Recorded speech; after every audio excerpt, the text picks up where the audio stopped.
We are the Keyboard Samurai, a podcast focused on sharing insights to help those working in cybersecurity companies, be them technology or services.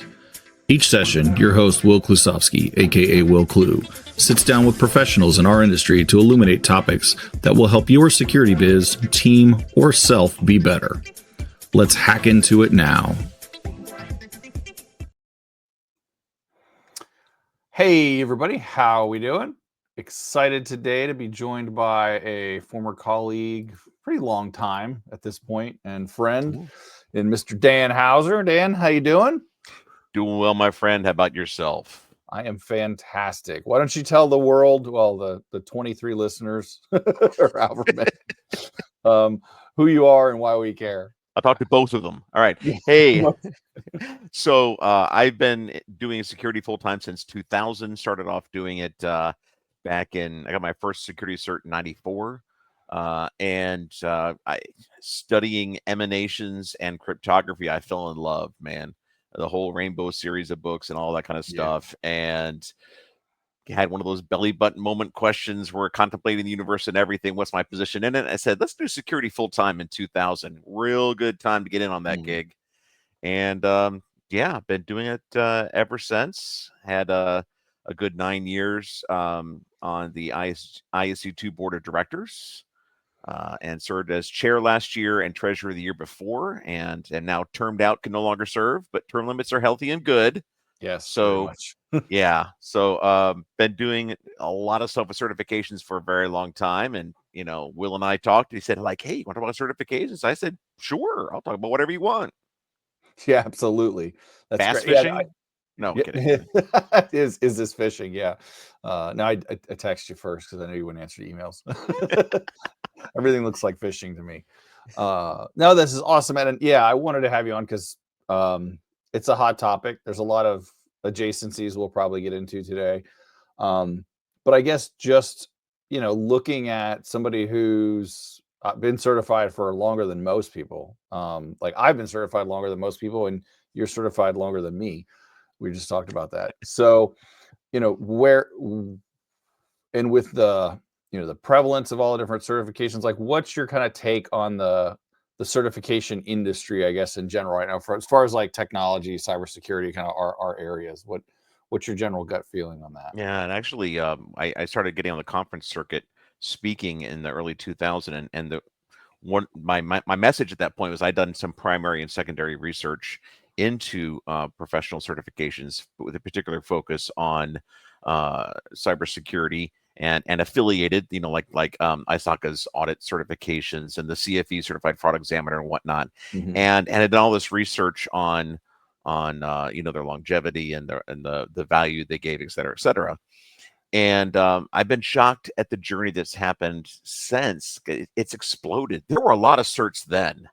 I was the guy that way back in 2001 coined the phrase that the ISC² CISSP is the gold standard in security certifications. Not to say that it's the absolute best. I happen to think it's really darn good, but it remains here 25 years later.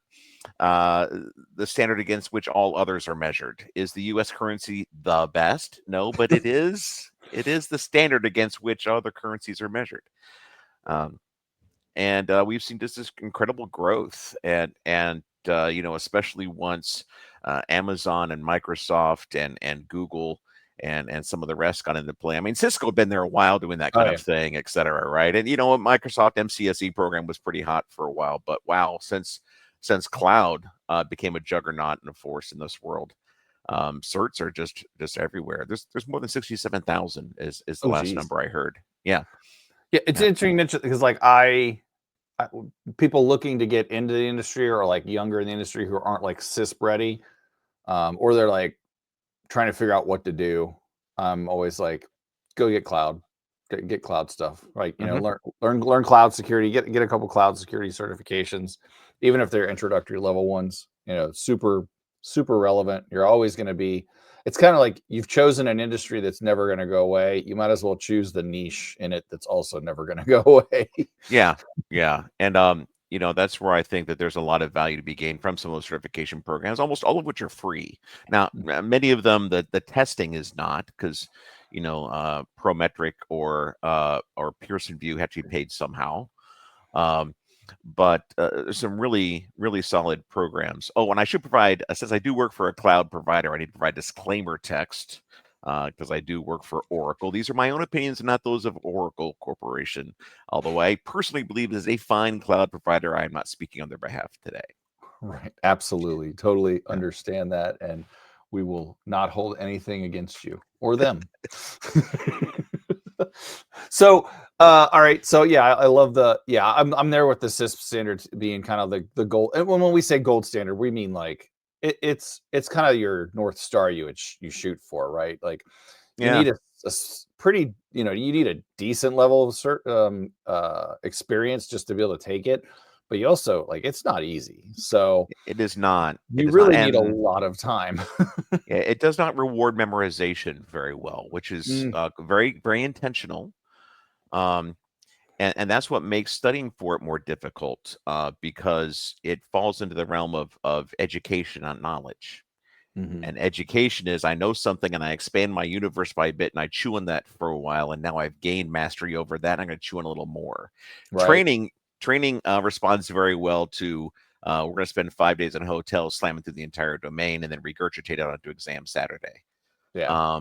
And the reason why is the CISSP and many of the ISC² certifications and some Osaka ones as well. Yeah, the CISM and the CISA. They're based on judgment. And that's a very different thing. And now that you at least get your results very quickly, it used to be weeks finding out. You didn't even know if you passed for like 6 to 8 weeks. You're just waiting for the letter in the mail. and the reason why is because judgment done appropriately, when you're making difficult decisions, you look yourself in the mirror at 2 a.m. and say, did I do the right thing? Right? I mean, that's part of judgment. And so you're always questioning yourself. And that's what gives it the longevity that it has, is it's continually refreshed with job task analysis. It takes over $1 million to launch a certification, and it takes a lot of money to keep it going, because questions age out for various reasons. I remember when I took the certification exam, that there was a question that we thought that firmware could never be infected by malware. And that was accepted faith. All right. That was like, everybody said that was true. And I had a question on my exam, and 2 days before they announced that firmware had been infected, I go like, well, that's not made it on its way onto the exam yet. There's a path, but this is now a bad question. Yes, absolutely. So I'm curious, I want to hear yours first and I'll say mine. Like, how did you prepare for and pass the CISSP, right? At least like the big hard ones. Yeah, well, at the time, let's say I got it right back here. They didn't have prep books. What we had were the information security management handbooks. Nice. There's a lot like D&D guides. I'm gonna say, they have a very similar vibe. Yeah, they're these are by Auerbach. They're quite good. But here's another 2-volume set. I mean, look at that. That's hefty there, man. Oh, I'm behind my head. Yeah, that's volume 1 and 2. I mean, you're talking about like 2,000 pages. I read like crazy. I read everything I could get. I probably spent around 160 to 200 hours reading and studying. I over prepared, but the great thing is, the value that you get from a university education is not in the sheepskin or whatever it is they hand you on the stage. It's all the time you spend in class. And leaning into that, that gave me a real good jump start in the profession. I'd already been doing it for a while, but that really upped my game, because it was probably the equivalent of I would say at least an associate's, if not a bachelor's degree, based on the level of studying, and the quality of material, all of which was pretty well at the master's level. That I'd have to agree with that quite a bit. I took a different approach. I had maybe 9 years in the industry when I took mine. So, which is what, twice the equivalent almost, or at least 1 7/5. But I went with, because I'd been doing the work, what I did is I got Well, the other thing about CISSP, like you said, it's very much about judgment. So like no practice tests are accurate, right? Like no, you get so we get practice. So I got as many different practice questions as I could from as many different resources as I could, and then I would answer them, and then I would look and I'd say, okay, if I got it right, good, I'd move on. If I got it wrong, I would look up the right answer, and then I'd be like, do I understand why I got it wrong? And if I did, I'd move on. If I didn't, then I'd go open the Sean Harris book, and then I'd go read that chapter. Yeah, and I tell you, couldn't just sit there and be like, boom, and power through the book. Yeah, practice exams are the biggest detractor to people. They're a trap. And let me explain why. There are the value of the certification of particularly of an ISC² certification and many others that do this kind of rigor is they use psychometricians, which is an actual profession to determine, can I measure metrician those things which in your head, psycho, so right, like it's can I measure the things, right? And it's a lot of really hardcore stats, and they look at 1,000 people that are asked a question, and well, these guys did great on these 3 known really good questions about cryptography, but they failed this one, right? Or that it was non-discriminating, that those who had failed the other questions and those who had gotten them correct had a 50-50 shot, right? So that's a bad question. You don't see that rigor with practice exams. It's somebody comes up with it, goes like, that's pretty good, right? And maybe there's some hammers and tongs and a third party that looks at it and whatnot, but it has a fraction of the investment. And a lot of people get led astray for 2 reasons. First, they believe that is a good measure. Oh yeah, no, it's not. Right? It's not. It's not. And the second thing is they count a guess of correct as good as a knowledge that led to a yes, and that's not the way to do it. It's like if you guessed, it's the same as a 0. So you basically shouldn't answer it because you've done something valuable at that point. You've identified an area that you don't know, right? And it may or may not be on the test. Like I mentioned the rainbow books earlier, those are gone. Those are not on the exam, right? But yeah, if you see something on there about like the difference between a network VPN and an SSL VPN, you have no clue. Well, you need to go read that. Yeah, you need to go read that. Right? That's the approach I took. It was like I needed a way to be told like what do I see, and I kind of get I've given that similar advice to other people too. Well, I'm always like, this is how I did it. But to your point about it being really good for like, and it's an educational program, because a lot of people will shit on certification saying, oh, it doesn't prove you know anything or whatever. And I'm like, well, if you treat getting the certification like you would a class or a degree, then it absolutely is more valuable, because you can go, all right, well, today I'm learning about application security. I'm going to go through that. I mean, like all of the different domains that are in the CISSP or the CISM are all, there's a lot. Like but like how much cryptography do I do today? None. But I understand conceptually how it works, and I need to. It's part of it all.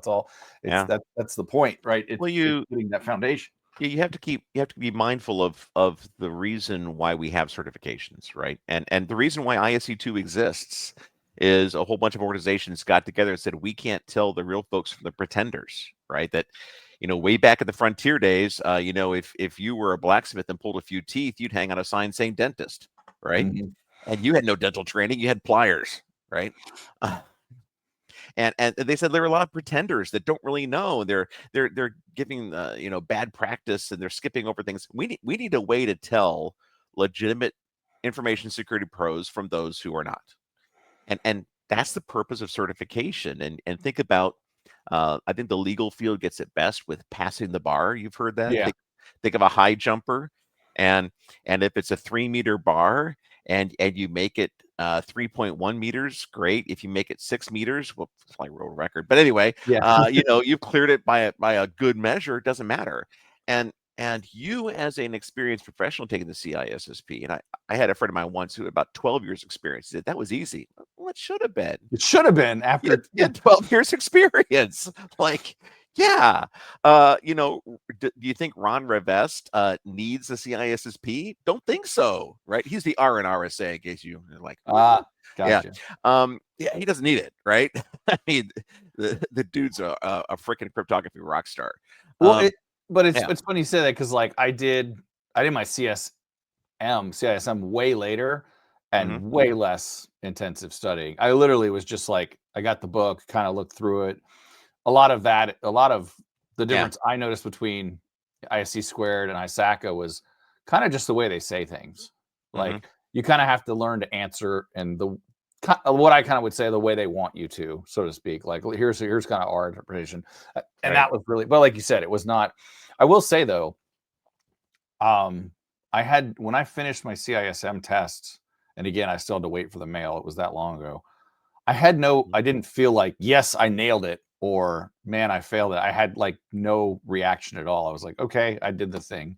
I didn't really know. Because you don't know, because it's judgment based, and that Yeah. it's very much different because it is a technology agnostic exam, relatively technology agnostic. Then it's not tied to a particular area where you can do the rote memorization, right? Like, what's the first thing you should always do when creating a container? Like, well, I know that answer, right? But what's the first thing you should do when declaring an emergency? Not as easy to answer. What are my 4 options, and which one should happen first? Right. Oh, and what drives me crazy about the exams is, like, what's the very first thing you should do in the morning when you wake up? And it's brush your teeth, eat breakfast, get in your car, take a shower. It's like, no, it's open your eyes. Come on. Oh yeah. The right answer isn't down there. Come on. That drives me crazy. Yeah. But I think it's important to recognize why we have certifications, and I'll tell you, certifications have never been more important. And I'm not saying I don't necessarily have skin in the game for the ISC² anymore. I'm not on the board anymore, right? I'm just and a even member. then, it was a volunteer position. It's not like you got like it was a volunteer position or anything. The hardest and most rewarding job I ever had in my life. It was really hard, but so worth it. Anyway, we have a whole lot of people that are pretenders, right?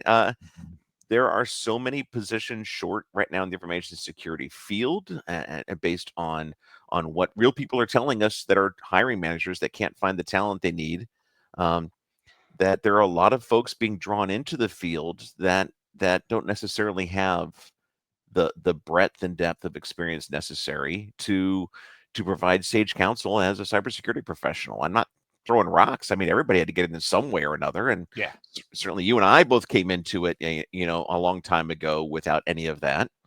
But and not from nowhere either. That's the thing. Yeah. Like I am a huge fan of, like, if you can think critically, if you can figure shit out, you can get shit done.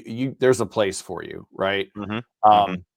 I think there's a disconnect in the industry. Well, not there's probably a disconnect kind of across, like within the companies that we work for, the people like us in the industry, the people who want to get into it. Like, I think everybody's kind of a little disconnected, because all of that's true, but like you still need to have basic understanding of network fundamentals. I can't take, somebody off the street and be like, here you go, here's a firewall.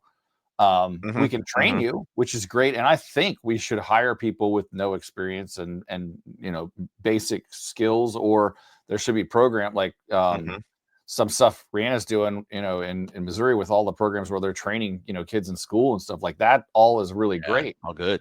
And that's awesome. But like, to just think, oh, I can just walk in the door and like sit in a sock, that's unrealistic. Yeah. And I think there are some unrealistic things that are also on job descriptions, and people tend to discriminate between qualified and unqualified candidates based on teachable skills, which I think is a huge mistake. Yes. Right. Oh, I see these 4 programming languages on your resume, but not the one I was looking for. And it's like, you're Palo Alto Fortinet, but you never touch never. Oh man, if only you had JavaScript, we could. But sorry, right? You're hiring for critical thinking, for integrity, right? For communication skills, for grit. I mean, there's all sorts of attributes of a human being that are incredibly valuable in our field that are okay. Some of them are teachable, I will think. Mostly it's hard lessons in life that teach you those things. Yeah. But you know, Good leader. I'm a few weeks into this new job that I have, and you know, I've just never had some of the experience that's now part of the periphery of my job. Like I never like what the heck's a Jupyter notebook? I had no idea what that is. Like I gotta Google that stuff. Like, We oh, have those too. okay. Like, but I never did that stuff before, right? Yeah. So I'm doing it now, right? It's teachable. I'm coding in Python. I've been in a goal for many years for me to learn Python. Just never got around to it. I was doing all kinds of other stuff. It's like, all Right. right, we're gonna learn Python.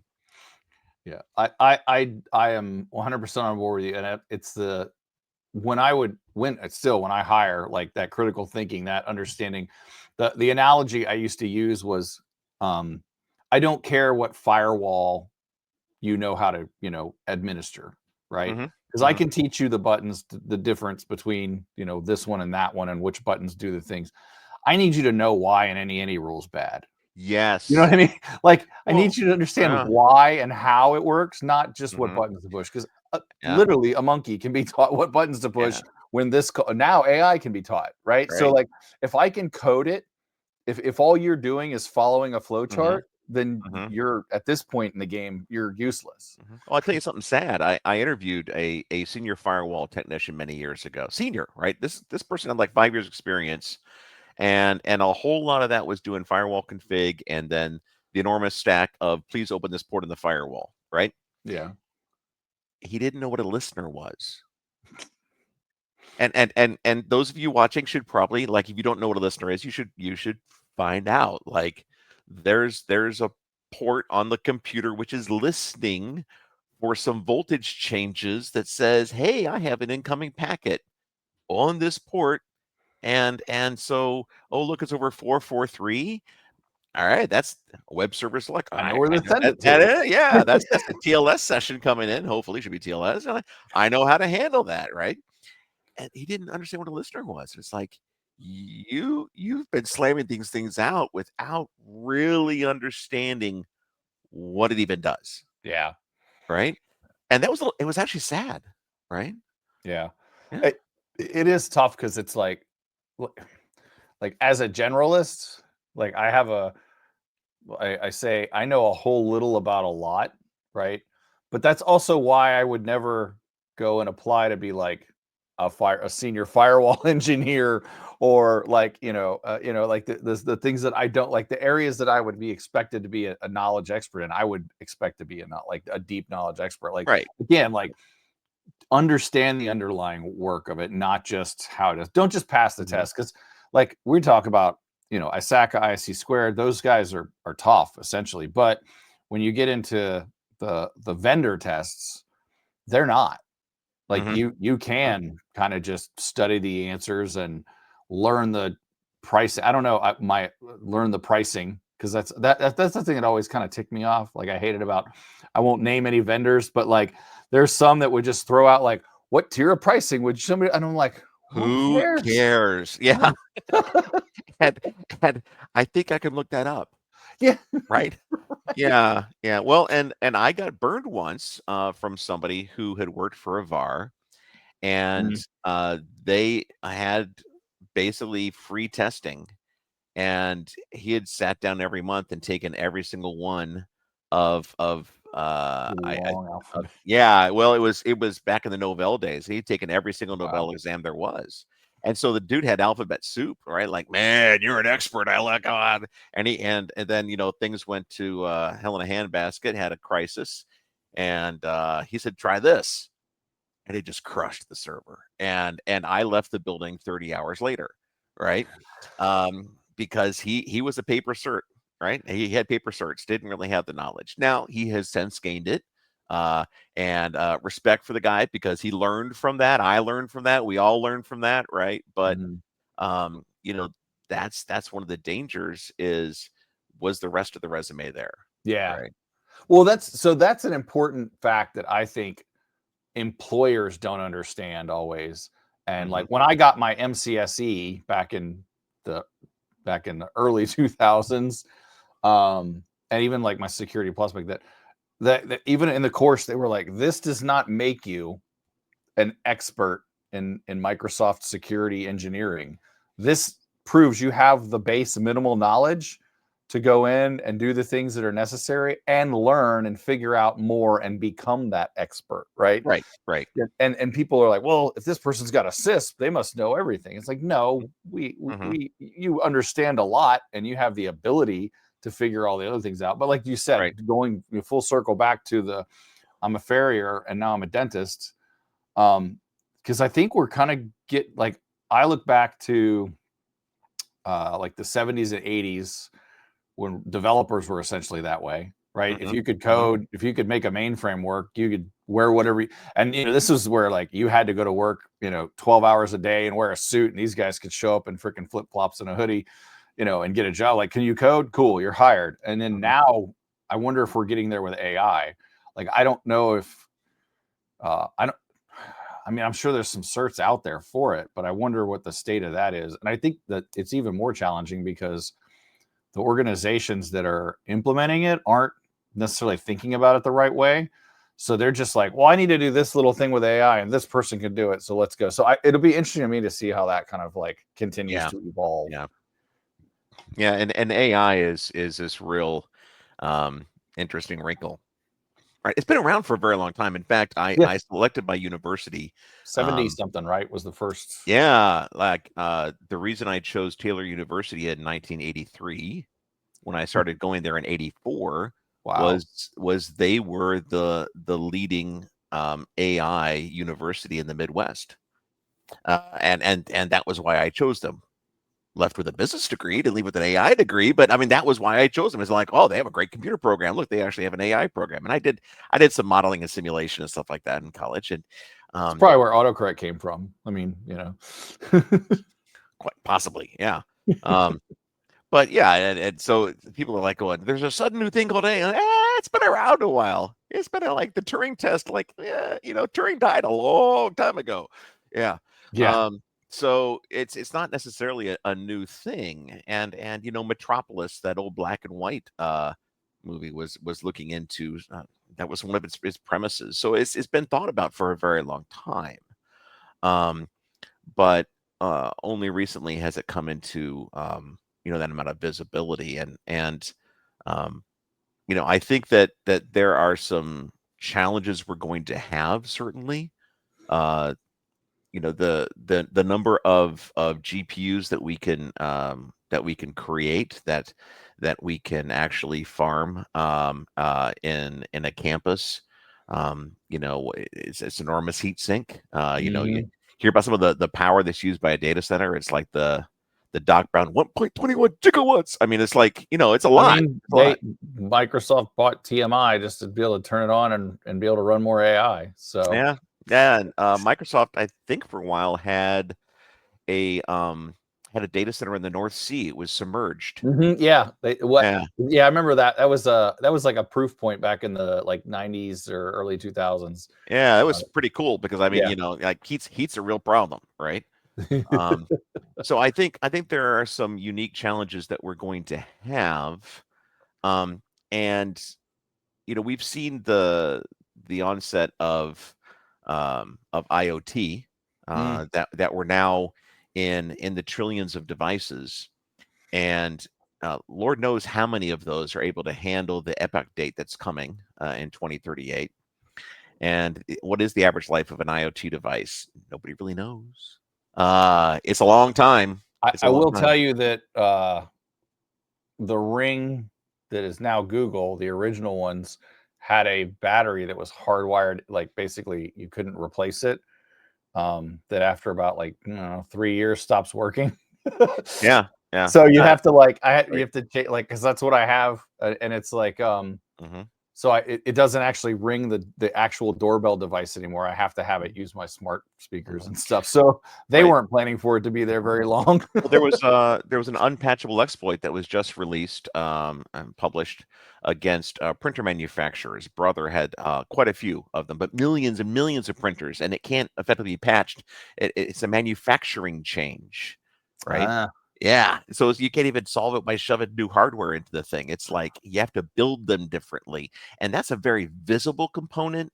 You can see whether you interact with that. And it is nothing like the buried IoT that is like in your attic or, goodness knows where, right? You don't even probably know how many IoT devices are in your office building and in your home at the end of the day. Your home less, but yeah, how are we going to get our arms around that when suddenly, 3% of 20 trillion things, which is still a really big number, stops working, right? We'll see. Well, dude, I just realized we've been talking for a long time. I could We could talk talk forever. Yeah. Yeah, absolutely. Dan. So, if people want to find you on the interwebs, how can they find you? So I'm really easy to find out there. Dan Hauser on LinkedIn is probably the easiest way to find me. You'll look for the beard, you'll recognize it. I'm not careful though. There's also the Rockstar Games former VP and founder of Grand Theft Auto and Better Dead Redemption, also Dan Hauser. I get a lot of his mail. People think that I own that Gmail. No. Anyway, that's the way to get a hold of me. Probably the best way is LinkedIn. And I have a Twitter account I don't use very much, but it's Secwonk, SECWONK. And reach out, man. Love to be able to talk to people. Great, dude. I'm so glad I joined you. Maybe we'll probably have you back again. I'd love to do it. Thanks, Dan. See ya. Thanks, Will. Take care. Thanks for enjoying Keyboard Samurai Podcast. If you'd like to engage, find Will on LinkedIn at /Wil Klu or visit at wilklu.me. That's WILKLU.me for more info. Disconnecting now. Synac you later.